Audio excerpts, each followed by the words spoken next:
The kingdom of heaven is like a vineyard. Matthew 20, 1-16.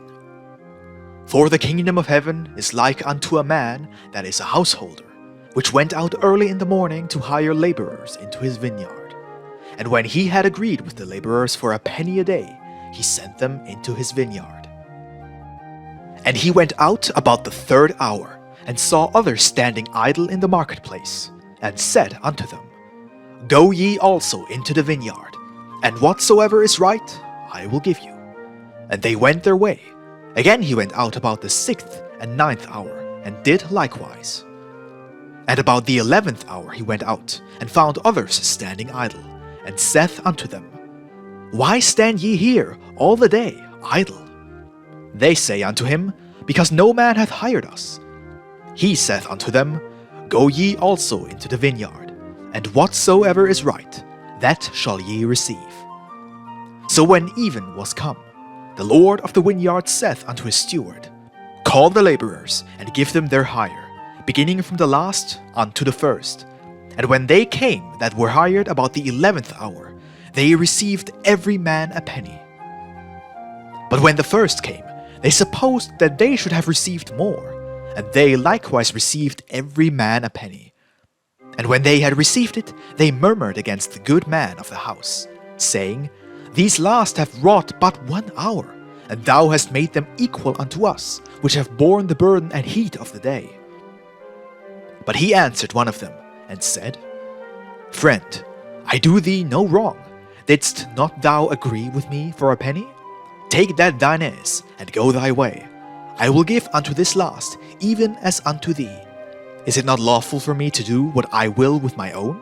Is thine eye evil, because I am good? So the last shall be first, and the first last. For many be called, but few chosen. Thus says the Lord.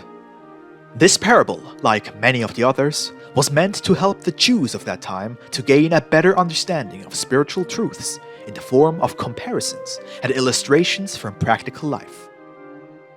The metaphorical language was then, as still today in the Orient, used much more than nowadays, where straightforward statements are preferred. There is always a deeper spiritual meaning in these parables, which applied not only for those times, but will have the same value for all future times. Let us now throw some more light onto the spiritual meaning and look at its significance, since this is its essence, its core, whereas the parable is only its shell or cover. Now listen, in that parable I said, The kingdom of heaven is like a vineyard. The spiritual meaning of these words must be traced back to the actual concept of a vineyard. What then is a vineyard? It is a plot of land out of the soil of which, by way of planting vines, the ethereal of the earth is transformed into spiritual, in the grape to wine. Through the decomposition of the elements, coarser substances are changed into finer, more spiritual ones. What else besides the soil is specifically needed for the maturation of the grape? It is the light of the sun. For without the awakener from above, no spiritual product can develop on earth. The sun with its rays of light must awaken the elements dormant in the soil, help to spiritualize them with its warmth. And by the circulation in the vine through roots, branches, leaves and blossoms, deposit the most refined substance, which finally, after its process of decomposition, clearly reveals what an abundance of the spiritual was latent in the grape. However, this becomes apparent only after the grape has ceased to be a grape. So here you have the vineyard, where 3 things, soil, water and light, must work together in order to produce, on a higher level, something spiritual. Now, the comparison of my kingdom, or the kingdom of heaven, with a vineyard will be better comprehensible, thanks to the above-mentioned explanation. Also in my kingdom, the highest is only spirit. However, this spirit, embodied in spiritual beings, can be obtained only from the lower, subordinate products of creation. Just as the entire formative process of the wine, beginning with the sucked-in sap of the roots of the vine, right to the cider, fermenting in the barrel is a continuous changing, purifying, and refining of substances.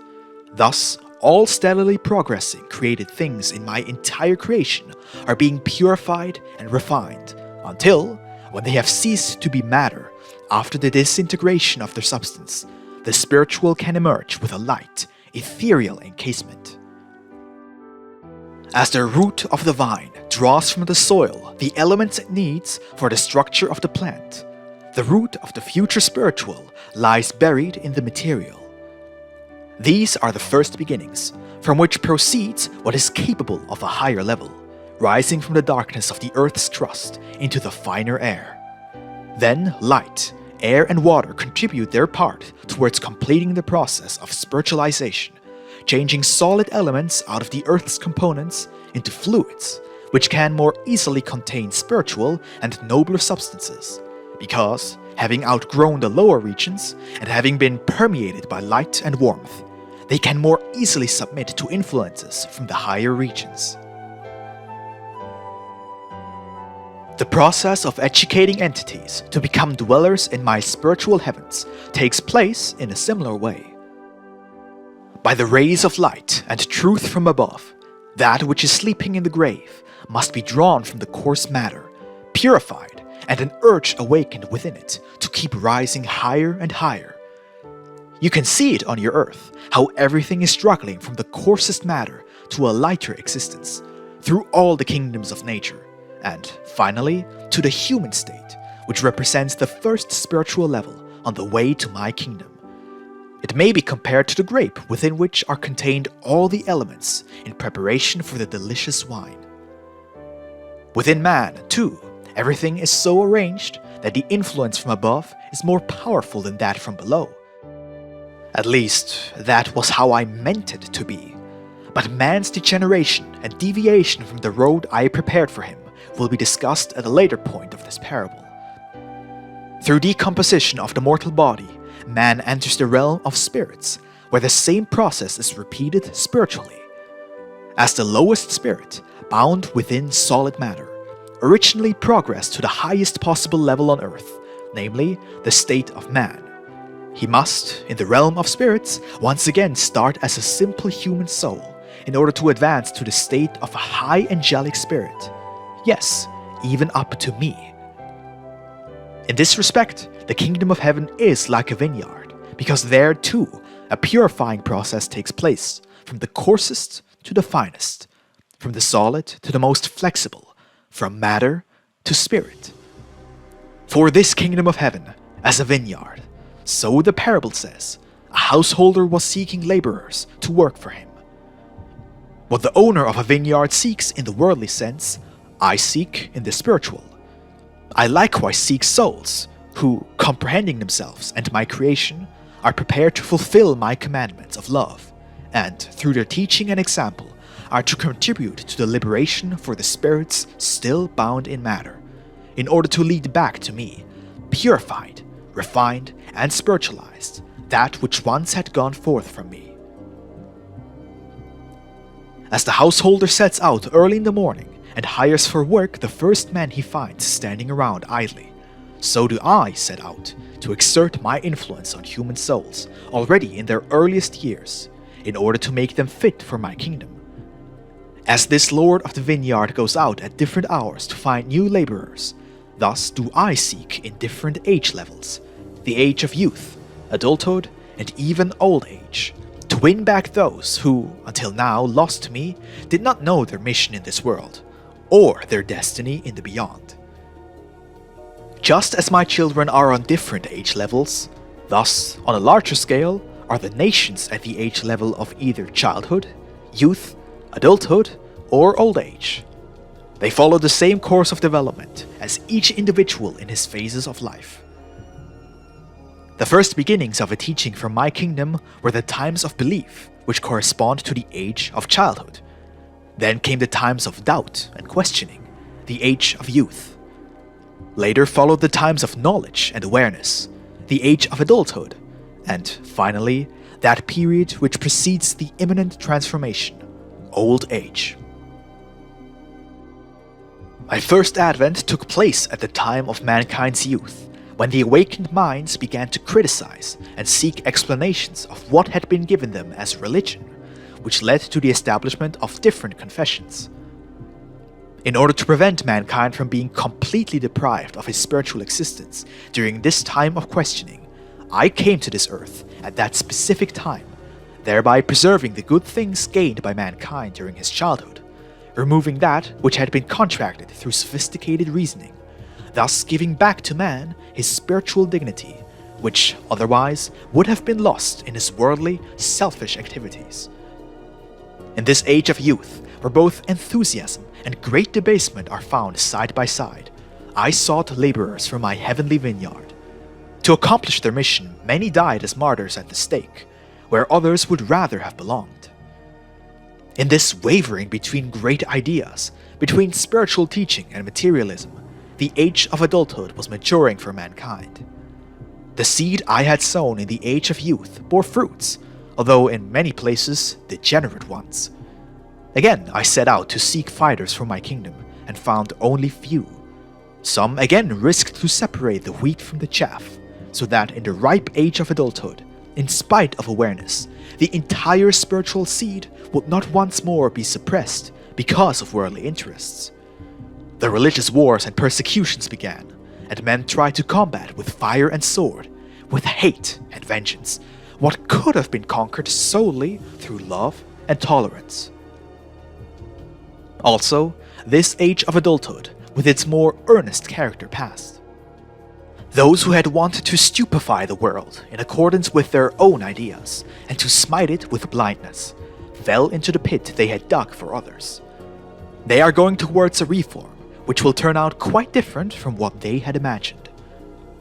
Thus, my laborers, although they had not yet accomplished everything, had at least contributed to save from destruction and decay the plant of the Spirit that contains the purest wine of heaven. Now I am coming again in mankind's old age, when he has matured toward a spiritual transformation. Again I am looking for laborers, and am finding already quite a number. Although in the old age of mankind, just as in the old age of the individual, there are many habits which are not easy to root out. The power of circumstances will considerably contribute towards stamping out all that refuses to make way for something better with gentleness and love. Thus I hired and sent out my laborers, and once they arrive in my kingdom, they will be joining those who have gone before them, celebrating with them the feast of victory and sharing the crown of merit. I had called all men to walk this road to purification, but only few succeeded in becoming the elect who, triumphant over misery, grief, worry, and struggle, kept holding high my banner of faith. Some have also suffered and endured in their pious but misconceived thinking that had degenerated into fanaticism. These will be the grumblers in the beyond, when they see first rewarded those on whom, during their life on earth, they had looked down upon with contempt. True, they too were chosen ones, but lacked the strength to become the elect. Hence, they will have to watch the last become the first, and the first the last. Yet eternal love, who evens out everything, will know also there how to heal the wounds of self-pride, which were based on false notions. You, my children, and all mankind, have now entered the period of old age, the time of dissolution in the spiritual sense, and of my last advent is approaching. Therefore the restlessness in the hearts of people, because they sense the imminent change of temporal and spiritual things. Therefore the hurry to eradicate the evil still before that time, so as not to be surprised by events in which the beliefs of today will not suffice. Therefore the zeal of the laborers in the evening, in order to catch up in these few hours of spiritual life with the things that have not yet been accomplished.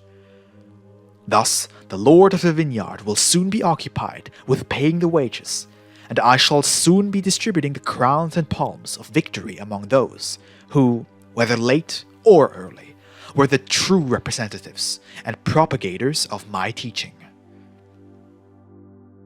Therefore, make sure that you not only belong to those chosen to hear my word, but that you may be counted among the elect, who, like diligent laborers in a vineyard, have in mankind's old age contributed most to win from the hard and loveless dealings of the world as much spiritual as possible, which one day, in the kingdom of heaven, after the process of fermentation, will be bearing spiritual fruits. Amen.